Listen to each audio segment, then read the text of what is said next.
Good morning, everyone. Out here with a couple of my house dogs this morning, running a little rabbit, letting them stretch their legs. We've been on vacation for a week, so I got them out this morning, let them do some running. And I got one older dog out here and one younger dog, about a 8-year-old and a 3-year-old.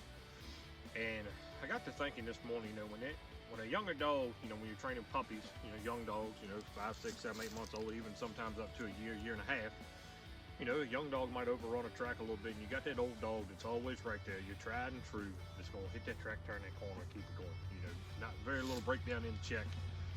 And it made me think about some reading I was doing this morning in Acts chapter 20, verse 7 through 11, when Paul was preaching, and he's preaching late into the night, knowing that he's leaving the next morning. So he's trying to get all the kin out of the day. And there's a young man by the name of Eutychus who is up in the rafters, who on the 3rd floor, he falls asleep, just fatigued, and falls from the rafters, dead to the floor. And Paul stops his preaching, comes down to speak life back into Eutychus and revive him. And from those on the 3rd floor looking down, what they see is Paul covering Eutychus. Just like an older hound covers a young hound and keeps that track alive, keeps them moving, keeps them on the right path. When Paul speaks life back into Eutychus, it made me think about what are we as mature Christians doing on a day-to-day basis to those who we see who are stumbling and falling. For someone who struggles with addiction, who is homeless looking for assistance, all the way down to our own children. What are we doing to speak life into them every single day?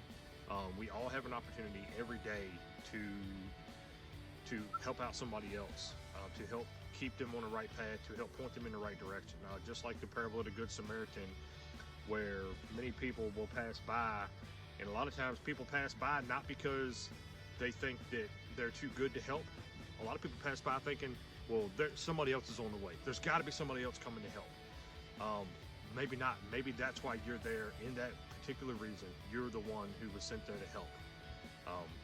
So think about that. When you put some hounds on the ground, whether you've been in it for 50 years or 5 months, and you've got older dogs running with younger dogs, watch them.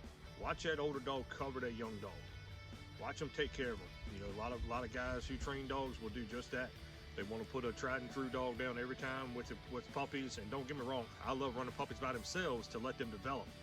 But to have a older dog in there with them to kind of tuck them under their wing and help keep them on the right path, just kind of keeps that dog in line, helps them become sharper and sharper and sharper with their repetition. Midway through the week, going into the tail end of the week here, going into the weekend, what are you doing? What are you doing every day? Every day when you get up, when you go to work, when you go to the store, whatever you do in your daily routine, what are we doing to pick up those around us that may be stumbling and falling? What are we doing to lift them up? What are we doing to draw them back closer to Christ? It's the little things. It's the helping hand. It's the word of encouragement. It could be taking somebody dinner. It could be volunteering to watch somebody's kids while a husband and wife go out to dinner to keep that fire burning within them. The small things, passing out food to the homeless.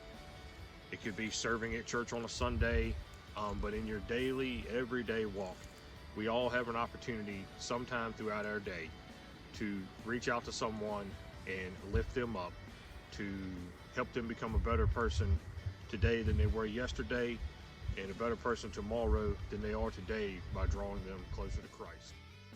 I hope you guys have a blessed week, and you keep the hounds running.